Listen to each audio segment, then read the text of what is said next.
allegiance to the flag of the United States of America and to the republic for which it stands, one nation, under God, indivisible, with liberty and justice for all. Okay, before I do some quick welcomes.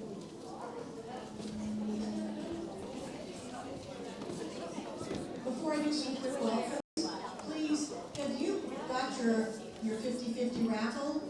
Because with that 50-50 raffle, the sweet lady here at Verde, Hira, I'm going to welcome her now. She's going to be doing 3 arrangements, and we're going to raffle those off.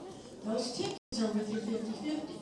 So if you haven't bought it, I would go run out there now and go get it. There's Roma Jean waving to you. So raise your hand if you need a ticket, and she'll do it for you now. Okay? Thank you. Okay. I want to welcome Hira. Thank you for coming and doing this for us. And also I want to welcome, I'll introduce Laura in just a second, but I want to welcome our Cape Cod Live. Lamonia Marinese. She's our new manager at the Mashpee Cape Cod Live.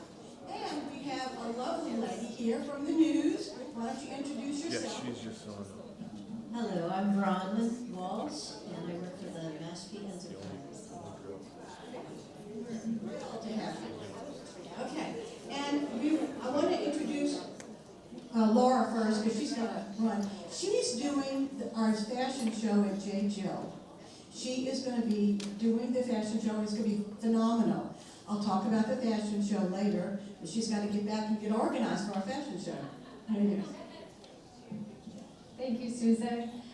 Thank you, everybody. We're so excited. I don't know if you all have been to our store at Mashpee Commons, J. Jill, and maybe some of you are even new to hearing who J. Jill is and us as a women's retailer. But we were so honored when Susan and Carolyn approached us asking if we would do the fashion show for your annual luncheon this year. So we're thrilled to do that. The exciting thing is our summer collection will have just come out the week before. So all the looks that you'll be seeing will be from the summer collection. And I think some of you here may be our models. I know all of our models will be coming from the Mashpee Women's Club. So we're really excited about that.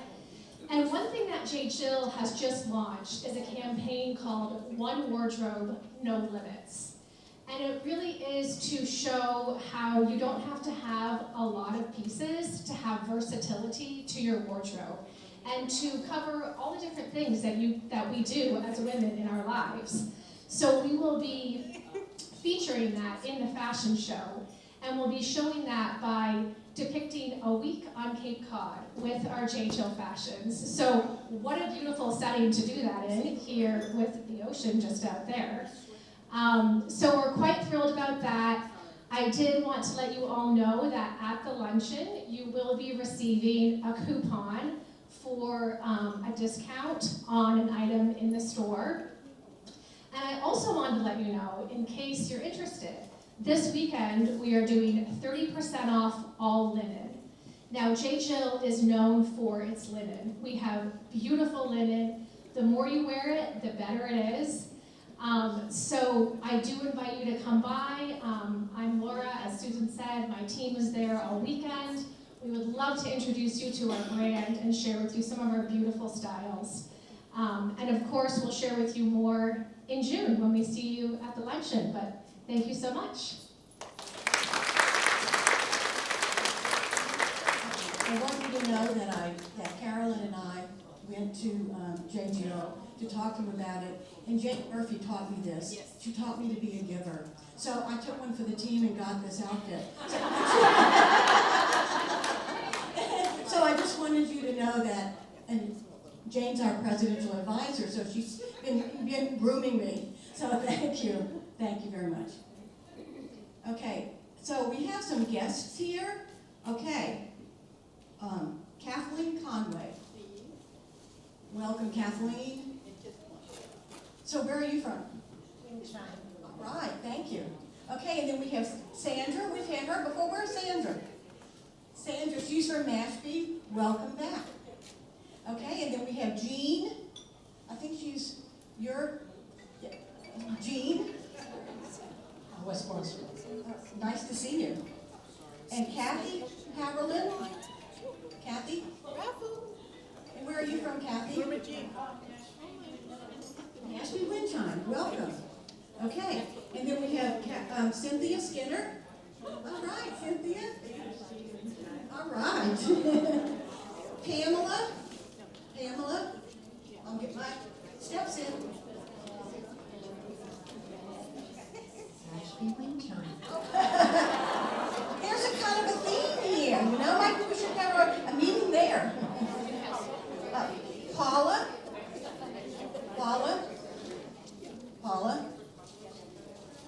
might not be here yet. Okay. Patricia?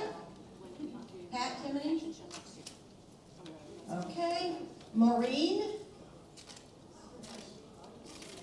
Nice to see you. And then we have a couple of new members. Cindy? Nice to see you, Cindy. And Cindy, where do you live? In Mashpee? Okay.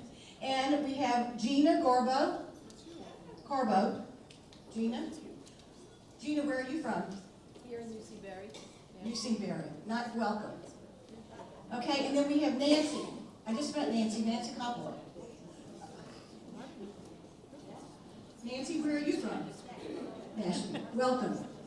Okay. Okay, Terry. I want to thank the greeters they did such a good job. It was Diane, wave your hand. Diane. Molly. Cindy. Where's Cindy? And Terry. And Terry wants to talk about the new members team. Thank you. Since last May, we have 43 new members. So welcome, all the new members, welcome. We are having a wonderful new member team on Tuesday, May 28th. So you guys all got 3 emails, 2 phone calls, 2 text messages from me, so I apologize. Over 20 people are coming, so just remember the ones that are coming on 28th of May, 10 to 12. We'll see you then. Now, today is Susan's birthday. She is going to kill me, but I'm going to ask everyone to sing happy birthday. And also, anybody else's birthday? Oh, our wonderful guest. Oh, we have to sing your birthday, but you have to tell us your name again, how to pronounce it. Brownman. So, Susan and Brownman, here it is. Happy birthday to you. Happy birthday to you. Happy birthday, dear Susan Brownman. Happy birthday to you. Thank you.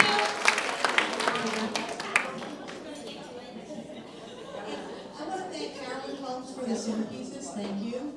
And I thanked Norma Jean, but I didn't thank, where's Dale and Elizabeth?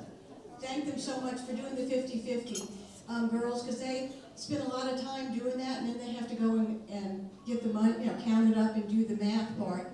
And so, so we should be buying them a drink. So, thank you. Okay, and the fashion show is June 18th.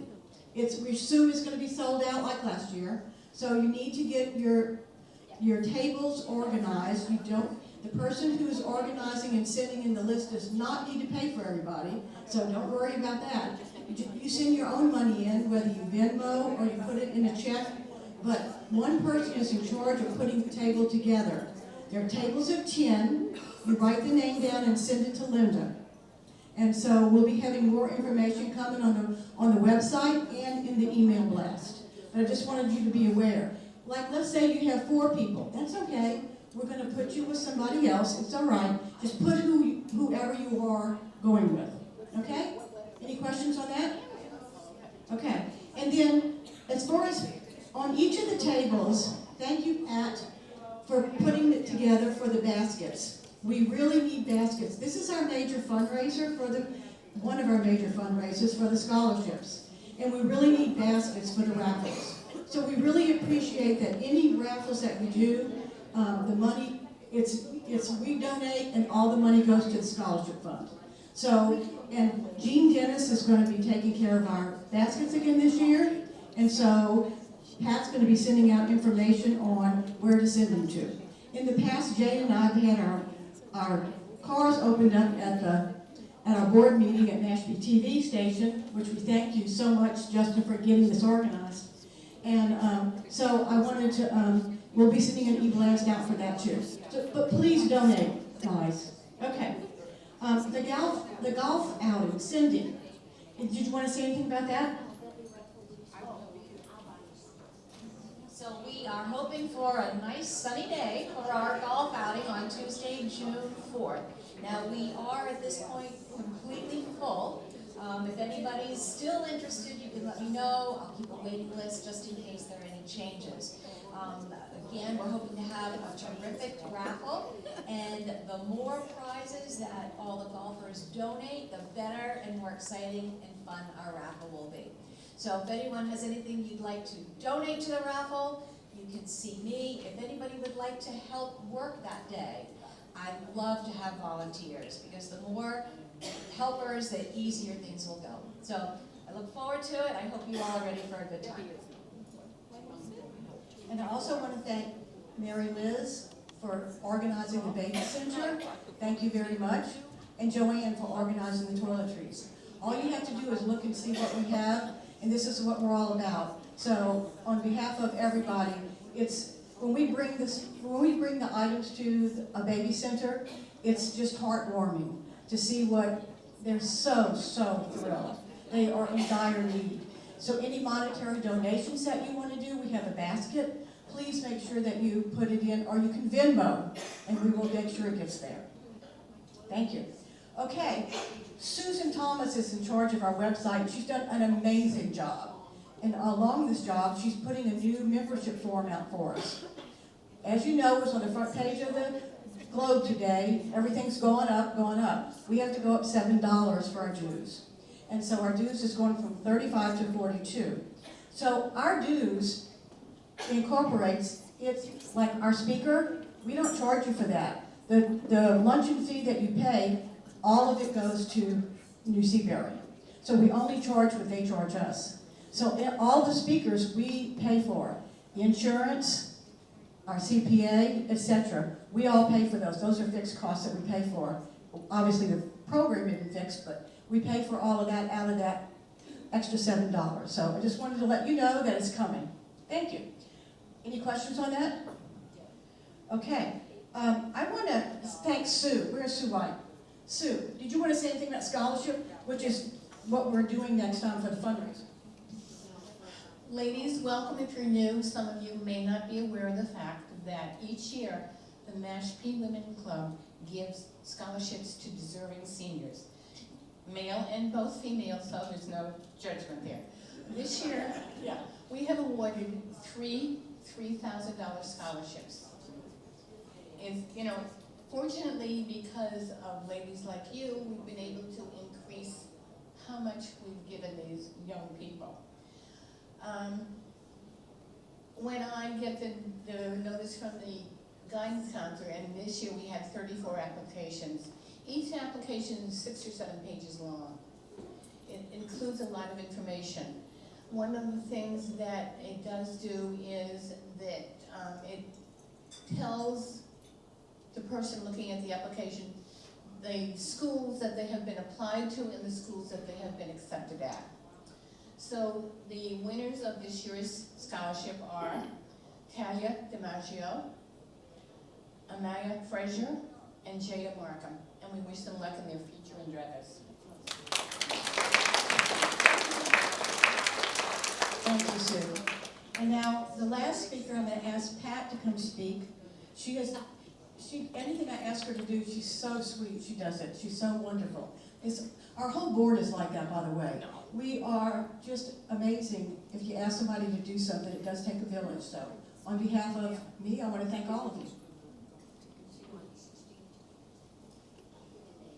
Hi, everybody. Welcome today. What a great crowd we have. I am just surprised to see so many women here enjoying this gorgeous day.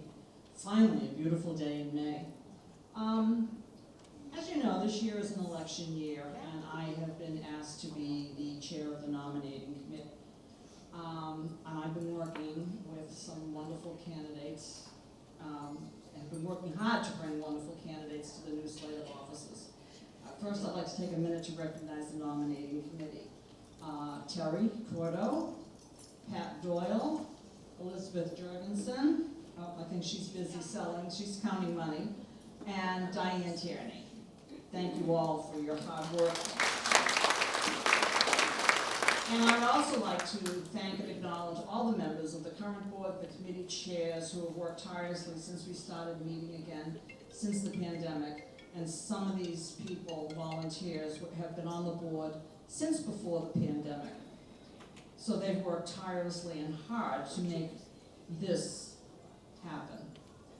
The wonderful programs that we all enjoy, our scholarship fund that helps our students, not to mention the support we give to local charities, are all made possible thanks to the wonderful efforts of our board and committee chairs.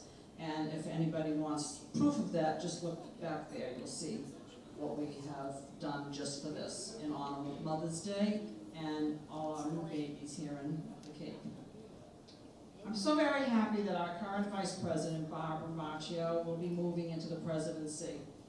And our current President, Susan Creed, will be staying with us as a presidential advisor.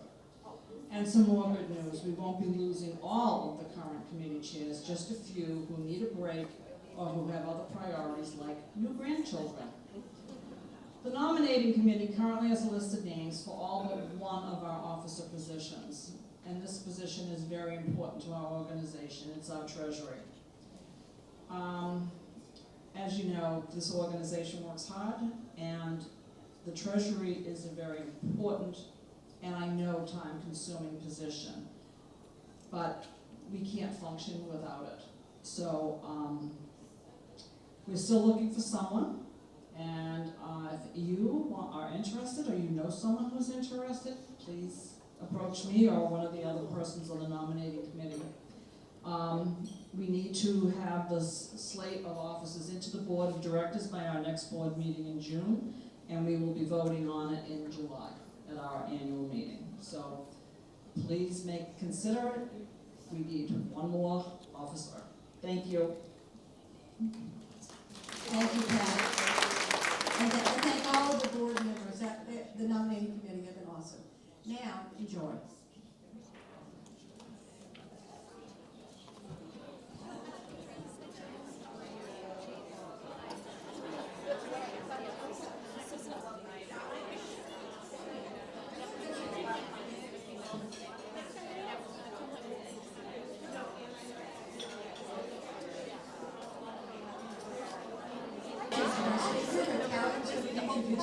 Although I've already introduced her, she gets 2 introductions.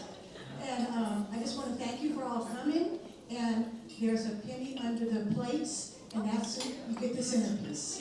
And I won mine, and I didn't put mine over there, but I have rainbow signs over here. Here's a journal.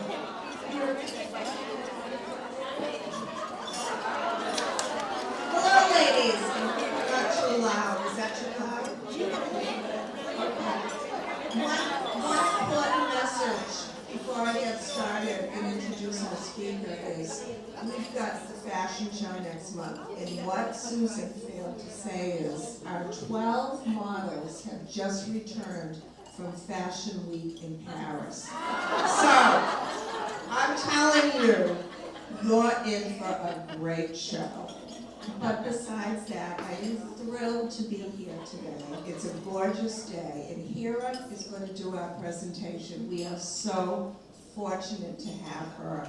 She started working at Verde 3 years ago. She was the manager and head floral designer, and now she is the owner. So she's put her in, I always have trouble saying, well, I'll just say management because I can never say it, whatever. But anyways, she's put all of all of those skills together to make it the booming business it is. And do yourselves a favor, if you're in Mashpee Commons, walk into the shop. The fragrance in there is unbelievable. I was fortunate enough to go in to see her, and she wasn't there, which was fine. And I saw the finishing touches on the most gorgeous centerpiece you can imagine. Plus, I saw 2 huge things that were going to a wedding. I'm telling you, absolutely perfect. So anyways, I'll give her you, and then you can watch her do 3 gorgeous arrangements, but you're only gonna win 2 because I'm winning 1. Right, after her presentation, when we do the 50-50, we're gonna pull the names, and hopefully one of them will be mine.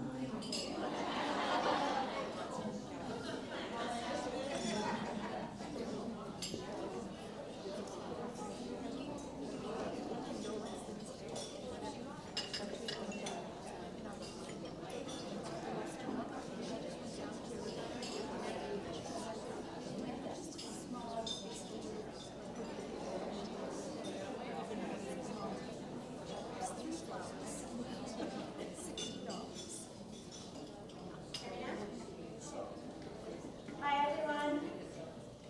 Thank you so much for having me. I really, really appreciate you guys asking me to join you today. And wow, there's a lot of you. What a big crowd. I'm so excited. This is amazing.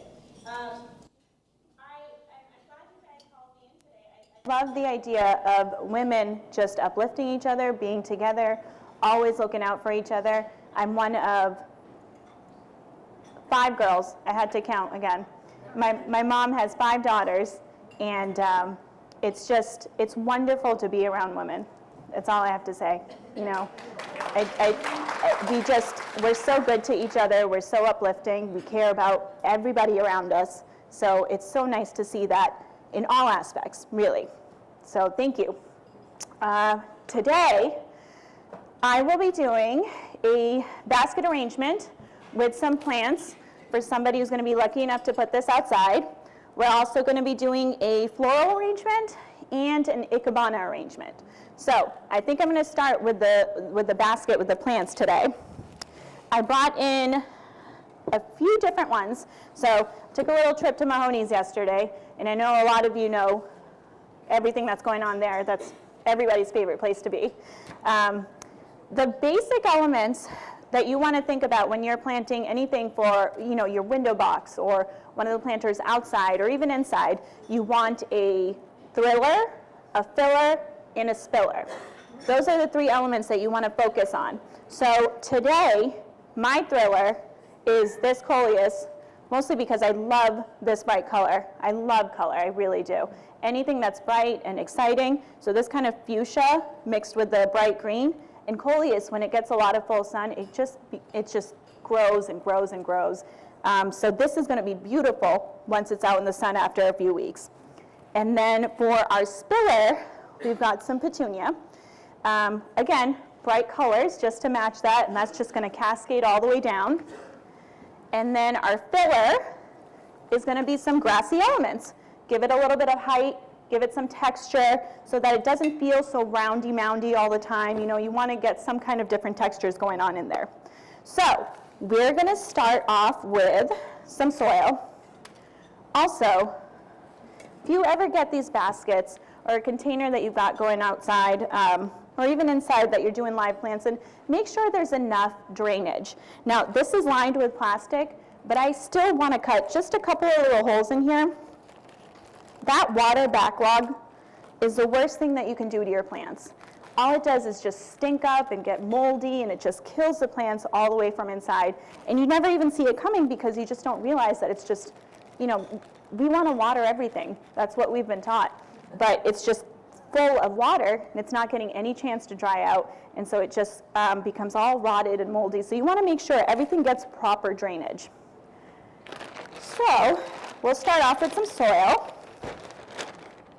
I'm going to put some gloves on first. You can see we've been using our gloves a lot lately. We just redid our planters out at the store, If you haven't been by, you should definitely swing by.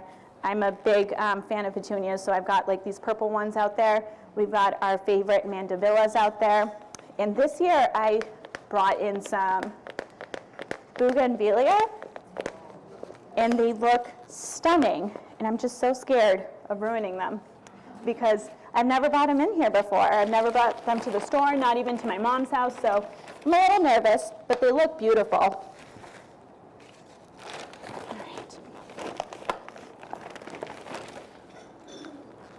Should have had this going beforehand.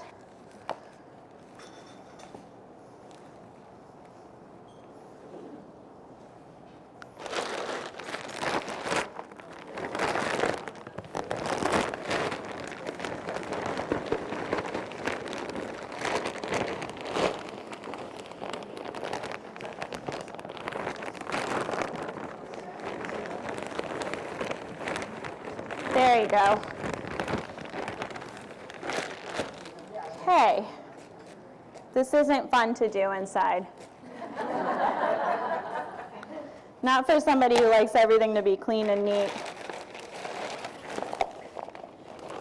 Okay. All right, I've got this about halfway full because I want to get the plants in there first and then fill it up with more dirt on top so it's like buried really nicely. I think I'd like to start with the grass, maybe towards the back. This definitely is going to have a front, especially when you've got something that's got a spiller, something cascading down.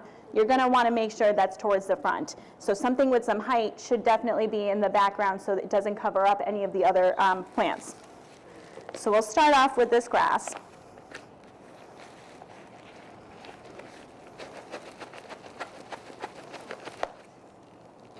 You see that? This is going to be tough to get out.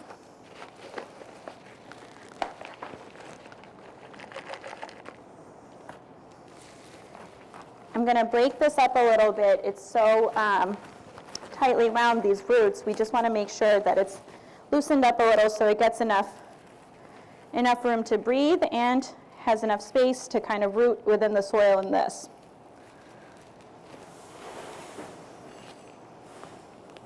One of the things I found really difficult about working with plants and flowers is it's okay to be a little rough. You know, you look at plants and you look at flowers and you think you have to be so gentle and soft with them. That's not always the case. Needs a little tough love sometimes. Okay, so we'll start with the grass in the back, and then I'm going to start with the coleus on this side. And we'll crumble up that a little bit. And I'm probably going to do about 3 of them. These need a lot of room. They look so small and as if they're not going to fill in anything, but once it gets some sun, they become massive. So we definitely want to make sure they've got plenty of space. These are my mom's favorite, actually. So whenever I go shopping for the store, I have a whole shopping list just from her.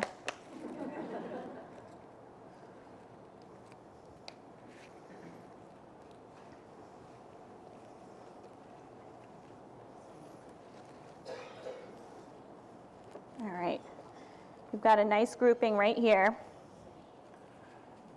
And I'll fill it in with soil in a bit after we get our spiller in here.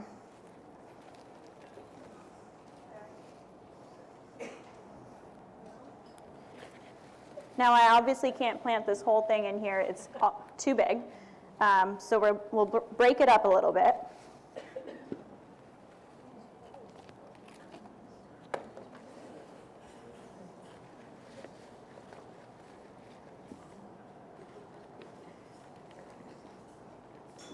I'm so sorry for the mess I'm making. I promise I will help clean this up. Break it with your hands? Yeah, yep. Just with your hands, just go in there. You don't want to start ripping anything, but just kind of feel along with it where it naturally falls apart.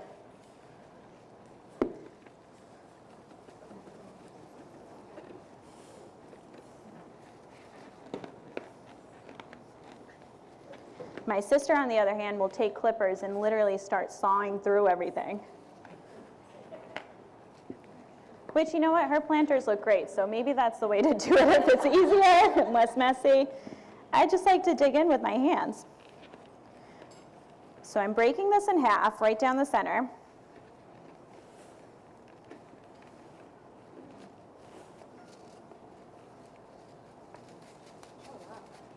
There you go.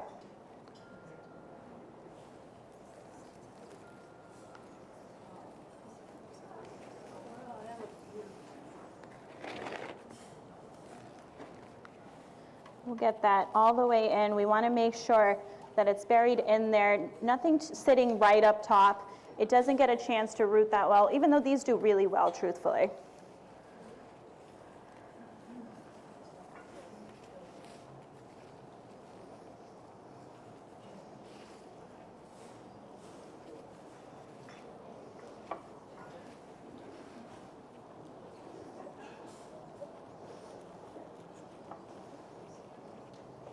Just pat it in, just kind of get it really situated in there so it doesn't yank out that easily.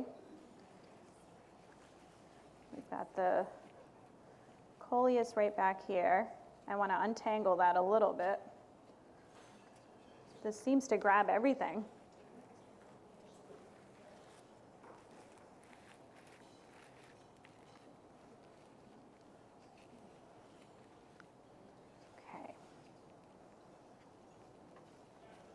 Now again, make sure with a plant like coleus where it's going to get so big that it's got enough room for each individual plant to get bigger too. You don't want to squish them in too much. So I have space back here, but I want to give that space to the plant rather than filling it in right away. When you're planting these, you want to think about the long-term look of it, not necessarily how it looks right now. And I've always experienced this, and I'm sure you guys have also. Whenever you replant or repot something, there's always that kind of shock period in the beginning where they seem like they're not doing well. They're just getting situated to their new surroundings. They just need a little bit of time, and then they usually perk right back up. So now I'm going to take that extra soil. I'll be right back.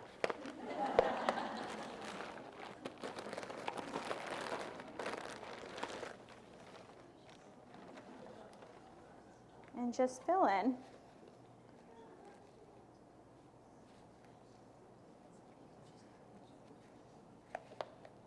And again, nothing should be really sitting right on top. You want to make sure everything is buried in there.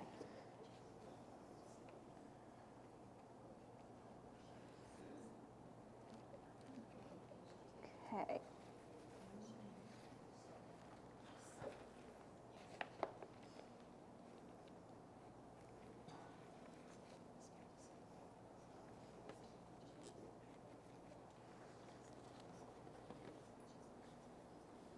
I'm just lifting this up a little bit so I can get right under it.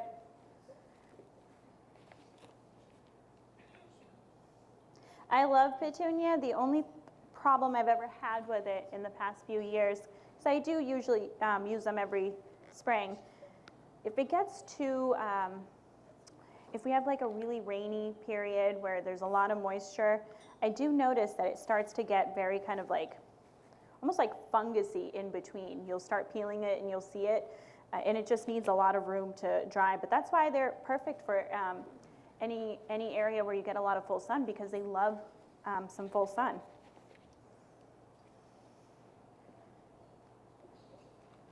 Okay.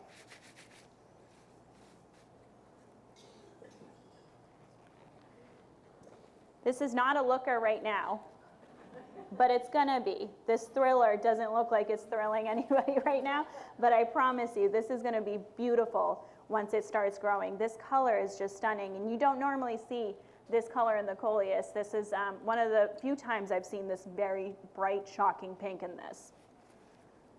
No? Yes? Hi, I tried to grow petunias and I find that they get leggy. Yeah. How do you prevent that in a basket? In a basket, I would just start trimming away at it a little bit. You don't have to continue to let it grow if it feels like it's getting too leggy for you. Yeah. I find that a lot of plants benefit from trimmings all the time. It's just like our hair, you know, they do better once you give it a little trim.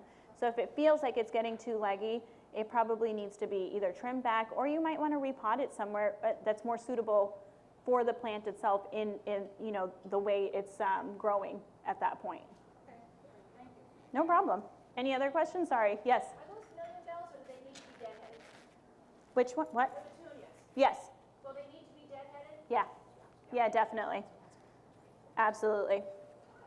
Yes. And the coleus, don't you need to pinch them a lot? Pinch out the centers so that they fill in? I haven't had to do that actually. I mean, maybe that is one of the tricks to get it to, you know, really bloom better. But in my experience, I haven't had to do much with them. I like plants that I don't have to do anything with, truthfully. I always tell people I know what I know, and I know that I'm not great with plants. I can do the basics, but I definitely would happily tell somebody, you know, Mahoney's is down the street. I bet they know the answer to your question if I can't answer it. So I like plants that we don't have to do much with. That's my preference. So I haven't had to do much with the coleus before. Okay, I think we're good with this one.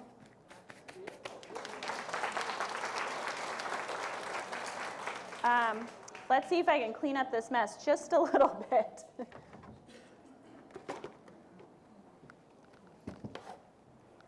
Okay.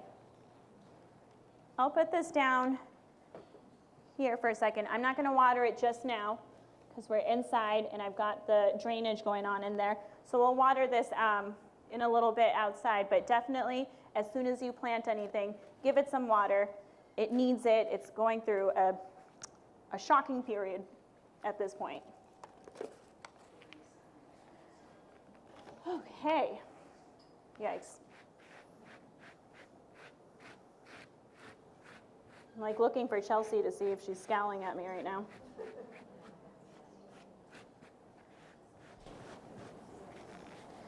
Okay, so I think we'll move on to a floral arrangement next.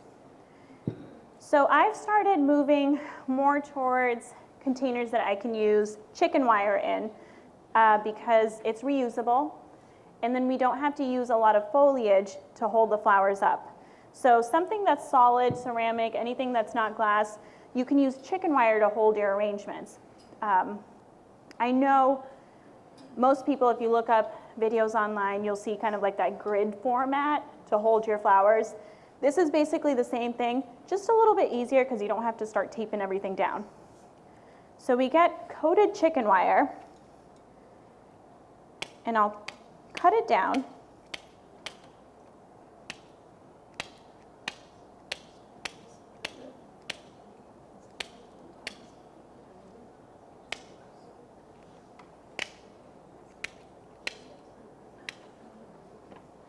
And what I do is I take the corners and connect them together.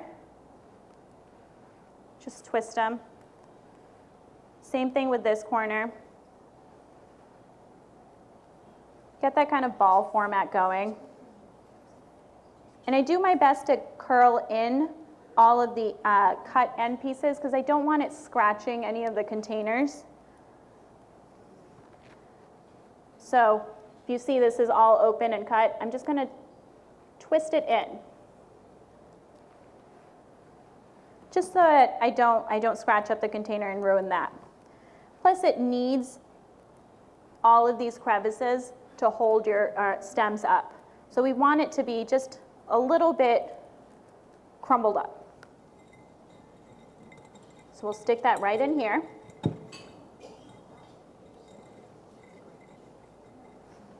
And then, for an extra precaution, I put a little bit of tape over it because sometimes you're pulling stems out if it's not fitting properly, if it's too tall, and you want to cut it down, and you'll pull the whole thing out. So I just tape it a little bit.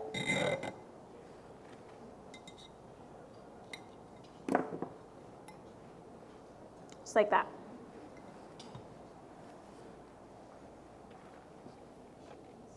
Where do you buy that type of chicken wire?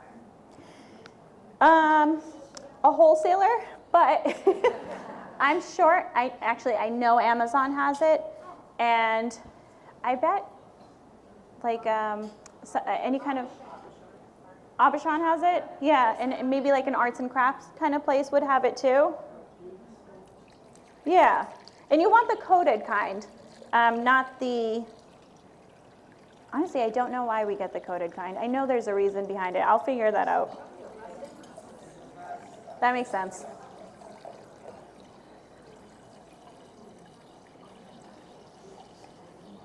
Okay, I've got it about 3/4 full. If I do too much, sometimes it starts pushing the water out as I start getting the flowers in there, and it just spills too much whenever I'm moving it. My preference is to go in with a little bit of foliage, just to give me some structure, because when you're looking at it like this, you could start anywhere. I try to double the height of the vessel. So if my arrangement is this tall, I want this much in height. You know, you want to double it at least so that it looks proportionate. If it's any shorter than that, it just starts to look too flat, and you don't really see the florals as easily as well because they're kind of compacted in.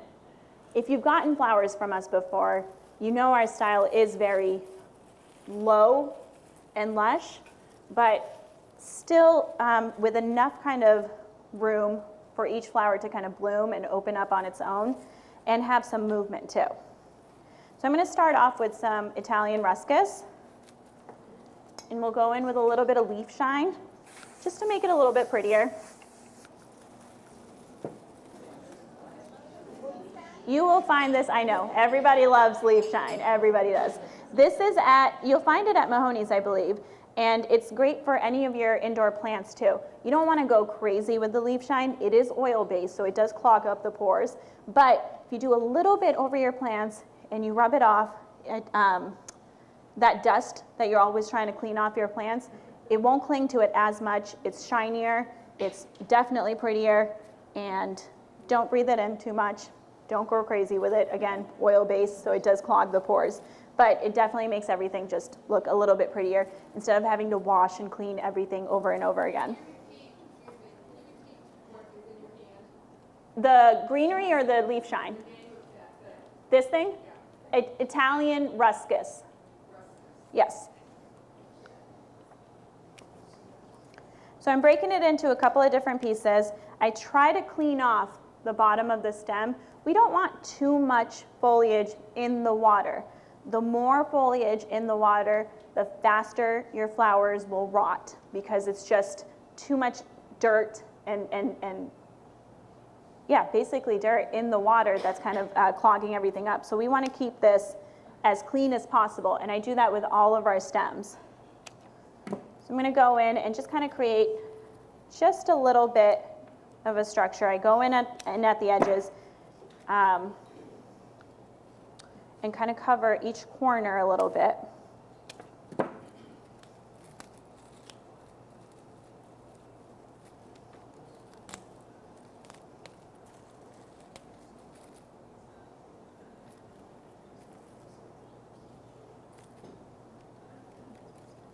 Okay.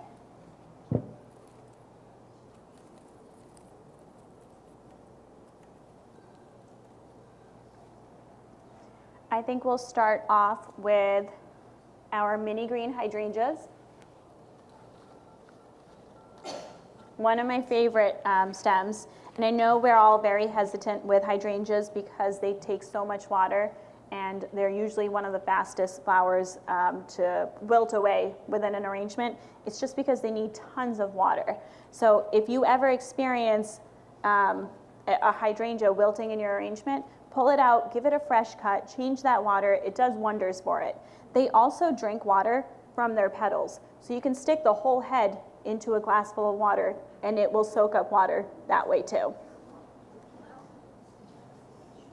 And we always cut at a very deep angle on hydrangeas. For the bigger stems, this is a very thin stem on a hydrangea. You'll notice the larger hydrangeas, like the white or blue hydrangeas, have a very thick, kind of woody stem. We cut it down one way and up the opposite way, and it looks like an arrow. The reason for that is because it creates more surface area, more open cells for it to soak up all that water. That's how much water they like. This is, we cut it in a specific way so it gets as much water as it possibly can. This is such a thin stem, I can't really do that, but I'm gonna make sure that it's a very deep cut. And get it into water as soon as you cut it.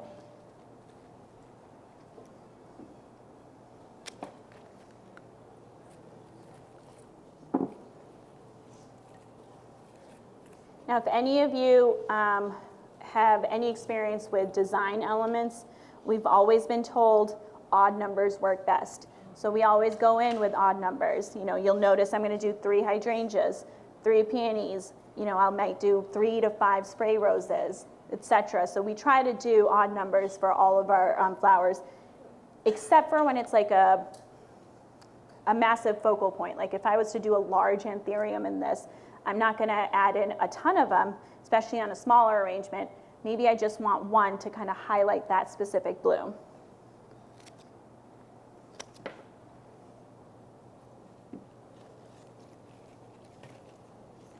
And the sharper your clippers are, the better for the stems. You don't want to butcher it. You want to make sure it's a clean cut so that it can absorb the water easily with those open cells.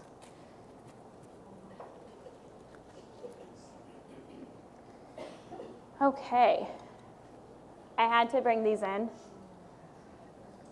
They're just absolutely perfect. This is like literally the perfect shade of blush pink. They're huge, they're just gorgeous. This is what you think of when you think of peonies. And unfortunately, we don't always get it like this. But when we do, I start getting text messages from my employees. Like I was out at a clubhouse yesterday and my phone's blowing up because they're processing all these flowers, they're opening these boxes, and I just see tons of pictures of these peonies because they're so excited at how gorgeous they are. And if you love flowers, even though you see them week after week, when you see something so perfect, you just can't help but get excited. And something like this really excites everybody. So I'm going in almost like a triangular formation. So I went with the center. The hydrangeas really created that structure for me and gave me that base point. I want to go a head taller than the hydrangeas. So I put my peony right in the center, and they're about a head taller than those hydrangeas. And now I'm going to kind of connect it all the way down. Just keep it like that triangular point.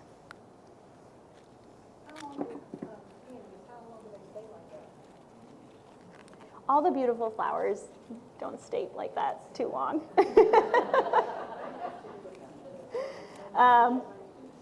Yeah, you can keep cutting them fresh, giving them water, but I've noticed after, maybe like 4 or 5 days, they're at their end, unfortunately. And that's why they have such a short lifespan too. They're only in bloom for like a couple of months, really. They're so beautiful. Where do you get your flowers? A lot of them come from Holland, actually. So the floral industry is huge now. We get a lot of our flowers from South America. There's quite a bit coming down from Canada, and then a lot from Holland. And these peonies are from Holland. Do you have to go and purchase them in the morning at the place, or they ship directly to you? So quite a few companies will ship directly to us now, but I make a point to go to the New England Flower Market in Chelsea once a week at the very least, and that's for all my special order stuff. So sometimes I'll have clients come in and they're looking for something very specific, and I'll tell them, I'm gonna go to the market on Wednesday. Make sure you tell me what you need before then so that I can hand pick it myself. There's so many flowers out there, so many plants. The variety is just, out of this world. You can't keep track of everything. So the reason I like to go, even when I don't really need anything, is because I usually find something that I wasn't thinking of before, or I might have forgotten about, or I didn't know it was in season, or it's looking really good this season, So it's really nice to be able to go to a market like that, to be able to see everything in person and handpick everything in person for very specific requests. So now I'm going to go in with spray roses, and One of the things that you've probably seen us do in the store as well, if you've seen us working on something or making a bouquet, we pull off these guard petals. Roses get bruised up so easily. So this is a trick that we use when flowers come in, specifically roses. We keep these guard petals on the outside so they can take all of the beating and the bruising when people are touching it and manhandling it. And then, right before we're ready to design with it, we pull off all of these guard petals. And you can continue to do so when you get your arrangement at home. Just keep pulling off those guard petals every few days because they're gonna keep taking that bruising and beating, but the inside petals look brand new, they're fresh, and they're ready to be exposed. So you keep pulling away at it every couple of days, and it's almost like a brand new rose or spray rose. I've got a gap right here, so I know I want to start filling in these gaps. This is the easiest part. Once you've kind of created that structure, you're just looking for gaps now to start filling in. And again, go in with a very deep cut on all of these stems, so it has a lot of surface area exposed to absorb water. Do you just use plain water, or do you put plant flower food in? I don't. We do a really good job of making sure all of our buckets, our vessels, our containers are really clean and they've got fresh water, and we keep changing the water and keep giving it a fresh cut too. But we provide you with the flower food so that when you change the water, you have something to give it a little bit of nutrient as well, especially since they're going into a new surrounding, a new location. I did hear something recently. I was watching something and I do want to try it now. There's many florists out there who do a mixture of Sprite and bleach. And they say that their flowers last quite a long time with that. I know the bleach, just a few drops, obviously is going to keep killing that bacteria. Something about the Sprite, the sugar in it, as well as, I'm not remembering what else she said was in it that really helps with the longevity of flowers. Probably what's in this flower food too, in like the Crisol packets that you normally get. So I've got all these gaps that I've filled in, but I don't want to keep with that even number, so I think I'm going to add in a few more around and give it some height as well. I don't like to keep everything at the same level because then they all try to kind of merge into each other. You want different height variations, you want depth so that each flower has its own moment to shine.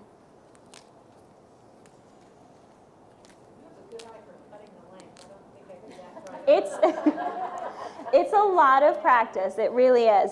But I do let everybody know when they're first starting out, you want to cut it longer first. You want to make sure it's longer because you can always cut it down shorter, but you can't get it to grow back. If you cut it too short, then everything else has to be cut shorter to match it. And that ruins the whole procedure, and then you're so frustrated. So always just cut it a little bit longer first. When you say you change the water, how do you change the water without they're all in? You just want to kind of hold the flowers up and dump it right over the sink. And then a watering can, a glass, or even like one of those, the faucets that kind of pull out, and just stick it right in there and change the water. You just need a good, fresh, clean water, and have somebody help you, hold the flowers up a little bit. Especially in this format with the chicken wire, it does stay in place. It doesn't move around too much.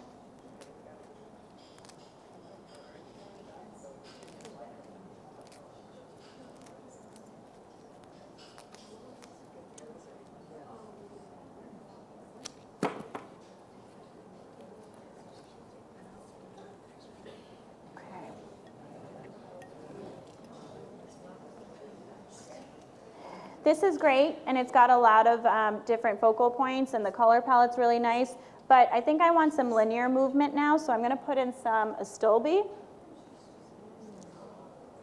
And this is nice Astilbe. It's really full, it's really firm, beautiful pink color that kind of blends both of these together with the green tips.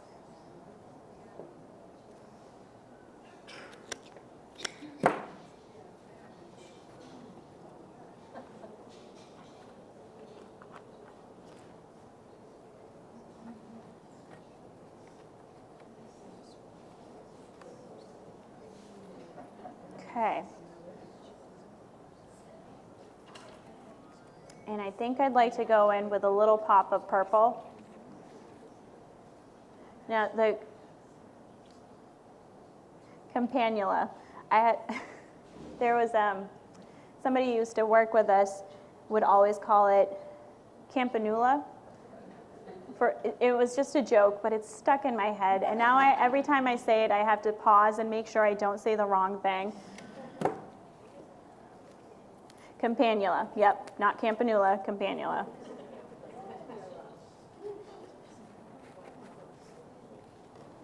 I cut the whole stem into 2 parts. You know, if you've got something that's got a lot of buds on it and a lot of height, don't be afraid to use the full stem.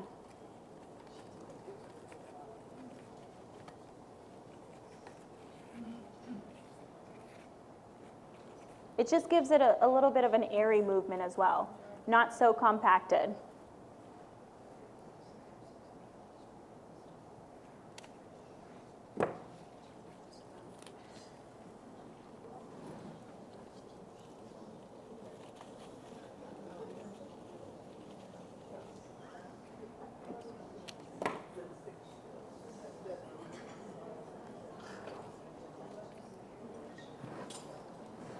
And I think I'm going to add some in here too, something that's kind of a little bit lower as well. We don't want to keep building it up taller and taller. We want to make sure we get the outskirts of the vase as well.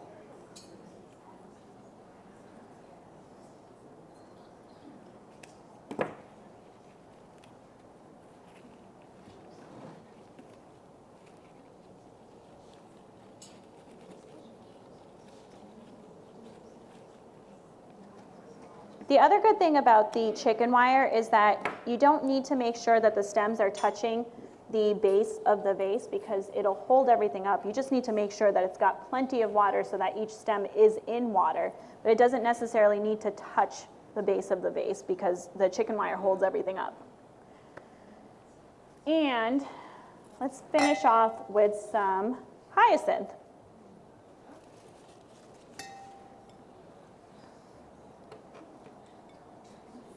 I brought 2 different shades because I didn't know what I wanted to go with, but I think I'm going to go with this one because it's got a little bit of that peachy pink to it, which will work with both of these tones. The hyacinth stems are very soft, so they do tend to get kind of like chewed up when I'm putting them in with chicken wire, so I have to be a little bit careful with it. But in other arrangements, they're perfect. They just go in really easily. But they do turn into mush after a while, the stems do. You just pull them out and throw them away, I mean, as it ages. I would just keep giving it a cut because if you cut away that dead stuff, it's harder for it to keep getting more and more moldy. You just want to keep cutting away anything that's getting too soft on those stems. So it's really important to take care of your floral arrangement if you want it to last. Make sure that you keep cutting those stems because the bottom of it, first of all, is going to start closing up. It's not going to absorb any water. After a while, those cells start closing up. So you give it a fresh cut so that the cells reopen and they're able to drink more water, but also you're cutting away any dead parts of it. You don't want any of that dead mold sitting in the water. You want it gone so everything is fresh and rejuvenated and alive so that it can keep kind of thriving. Some people spray hairspray on flowers. I have not done it on flowers. I've done it on that, pampas grass. I've done it on pampas grass because those have so many flyaways and they're so messy, so I can kind of keep them, upright, but I haven't done it on flowers. Now the one thing I really don't like is when I can see the edges around the vase. I really like to kind of fill it in. So I like to fill in at the end with some greenery. We already went in with some Italian ruscus. I brought lemon leaf as well. This is Florida ruscus. And then we've got some pittosporum as well. And I think I'm going to go in with the lemon leaf. I think the shade of greenery on this one and the fact that it's got smaller foliage leaves would work perfectly to fill in any of these gaps. A little bit of leaf shine on this too. I can start cutting away at it and getting more bang for my buck.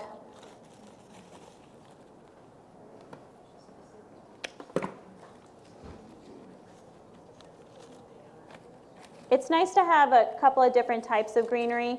I think this career, this job, the one thing it's really made me do is realize what kind of foliage is available in this world. All I do when I drive on a highway now is look at all the different trees. And whenever I go to a different state or a different part of the state, I'm always looking at the trees like, oh, we don't have that kind of tree. And I never thought that I would be so interested in just trees and their leaves. But they're so beautiful. There's just different ways to use everything.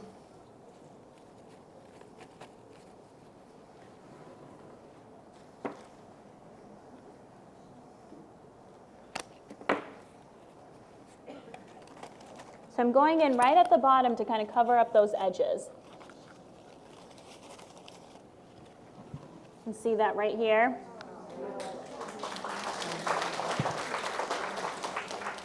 And I'll do that right here as well, just to fill in those gaps. This way you don't end up using a lot of greenery as well.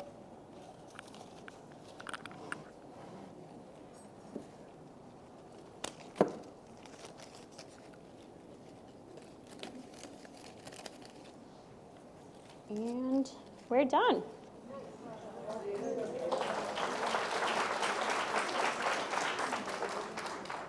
Okay. Let's see.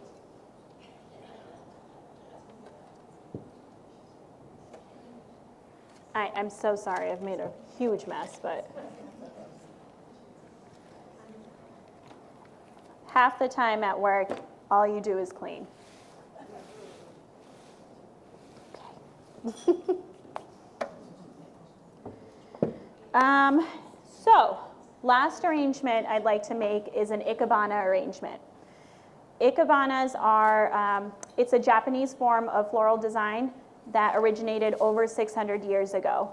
And it's one of my favorite types of designs to make, not because I'm so good at it, more because it's so relaxing. This is what I usually end up gravitating towards when I need a moment to kind of ground myself, to reflect on nature, to reflect on how beautiful everything that we have is, maybe something from our backyard, our front yard, something we've picked just walking around. This is what I'll end up doing because it's a meditative form of floral design. It's not like Western floral design where we focus on color and fullness. It's a very minimalist, simple form of floral design where you focus on the beauty of the natural elements, specifically by making sure that you use very few stems so you can really hone in on those specific stems. And you tend to use what's available around you at that time, what's in bloom, what's seasonal, so that you can work with, again, all the natural elements around you. Now, the dish is very important. You want something very shallow, and these are beautiful. These are from Georgetown pottery that we just got back in. So I'll use, and this has a little frog in it already. That's part of the ikebana design. Usually there's a little frog in it that you can kind of have the standing floral arrangements in. The basic elements of ikebana floral arranging is you want to symbolize heaven, earth, and humanity. And it's up to the designer on how they're going to symbolize that. Whether it's these specific blooms that you use that you think are symbolizing each element, or what I do usually is the height intervals. And I'll use the height intervals to symbolize heaven, earth, and humanity. So we'll fill it with water first.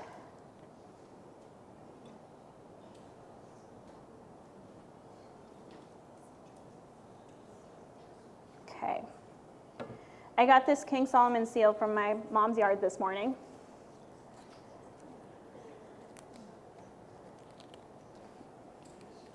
So I'm going to go in with that first. This to me symbolizes heaven, mostly because of the height, but also I just love the drooping white buds of this. It feels like rainfall, it feels like snow, you know, just that's what I'm getting from it. And this is why I love this form of floral design so much. It's because it depends on the designer and what they're feeling for this specific arrangement, or what they're trying to convey from these specific stems. So I'm going to go in with the King Solomon seal. Give it a fresh cut.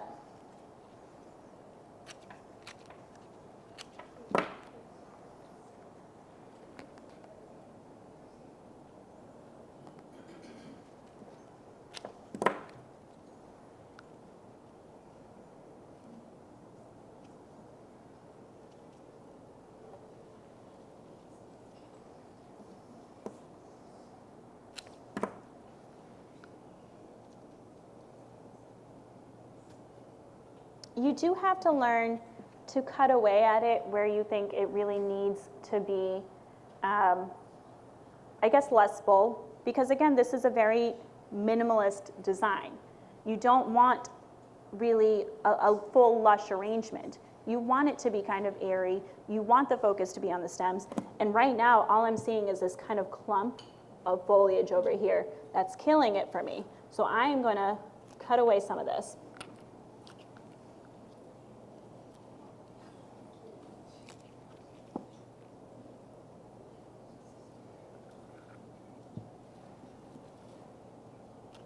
And it's going to make a world of a difference because now you can actually see the blooms.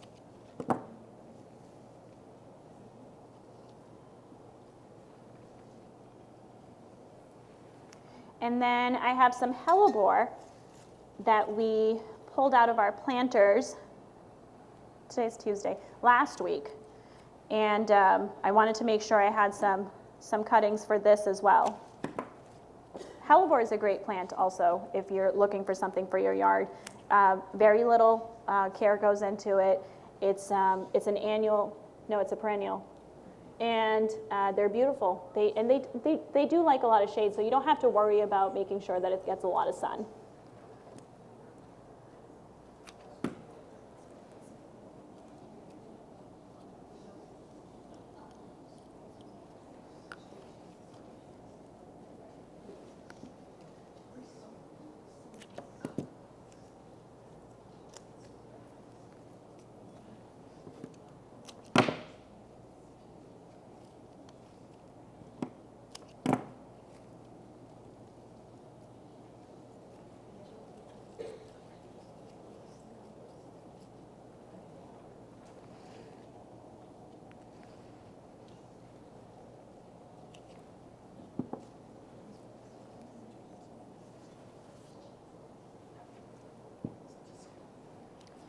These I plucked fresh from my walk-in cooler.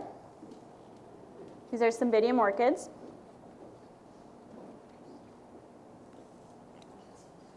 And I thought this would work really well with this vessel just because of this kind of like burgundy touch in here. Works with the vase and the little edging on the hellebore. And plus I just like a pop of color. So I'm going to cut off a bud right here.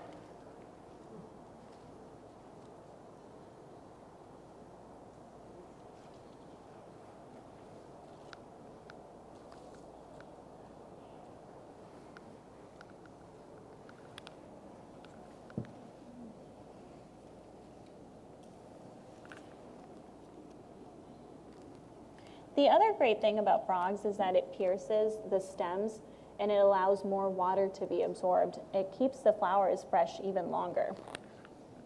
Now I love that it's moving down this way, but I can see too much of the stem, so I'm going to cut it even shorter so it almost looks like it's sitting right on the ikebana.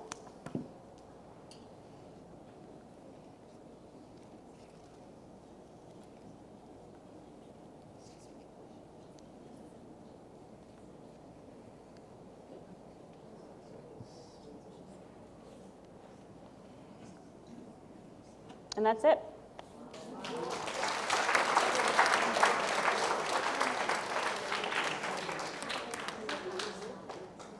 do you sell those? Like, was somebody asked for that, or is it something that you sell because people walk in and say, oh, that's beautiful, I want that? Sometimes I'll make them just because I'm stressed out, and I'll put them out, and somebody will come in and say, I would like something like that.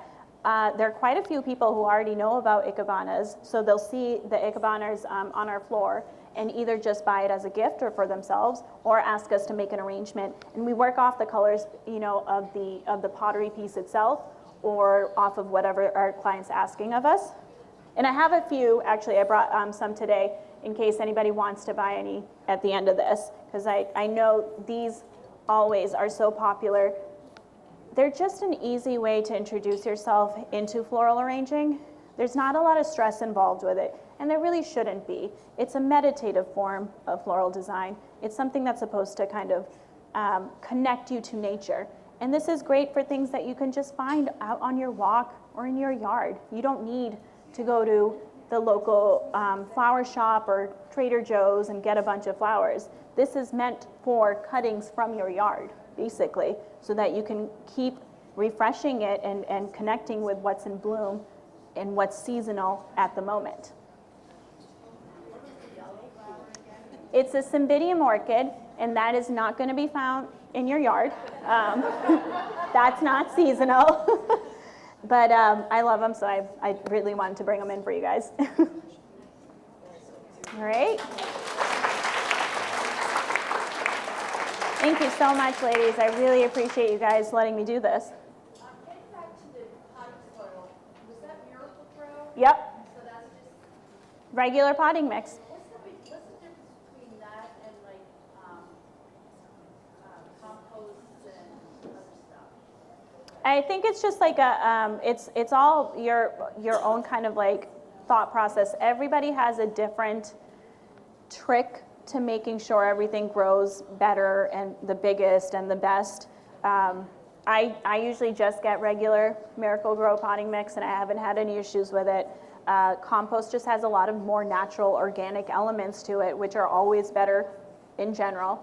So that's always a great benefit for that too. All right. Thank you, ladies.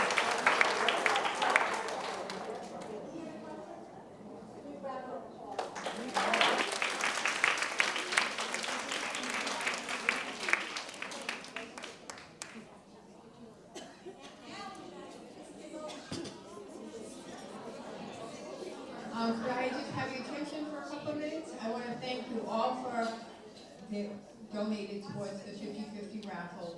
We earned over $600, so over $300 combined with last month will be going to NAMI, which is the Organization for Mental Health Women on Cape Cod. We will not be doing a 50/50 raffle next month because of the fashion show, but we will resume in the next 3 months. We're doing a 3-month. We'll be going to the Mashpee Food Bank. So the big winner is 055388.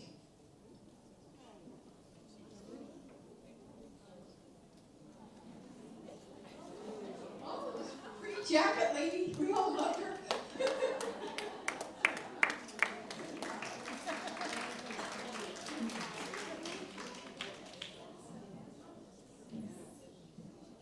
Thank you. And now we're going to raffle off the 3 pieces. So as I was sitting there, I just figured the first person that I call will have a first choice of which one she would like. And then go down, and I think that's the only fair way to do it. 055210. Yeah, there we go. Yes. Okay.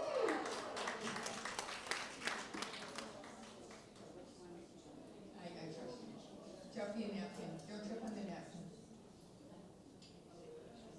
Huh? Okay.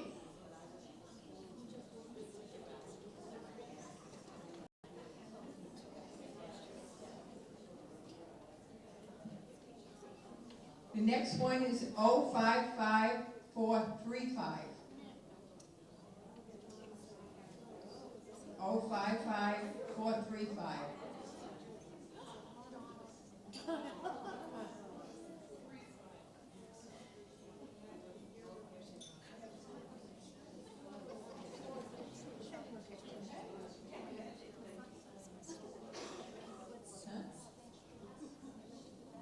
Oh, that's okay. Which one? Ask the lady.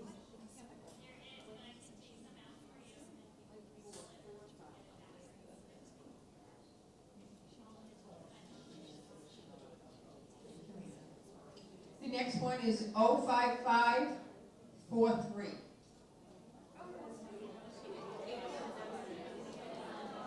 05553.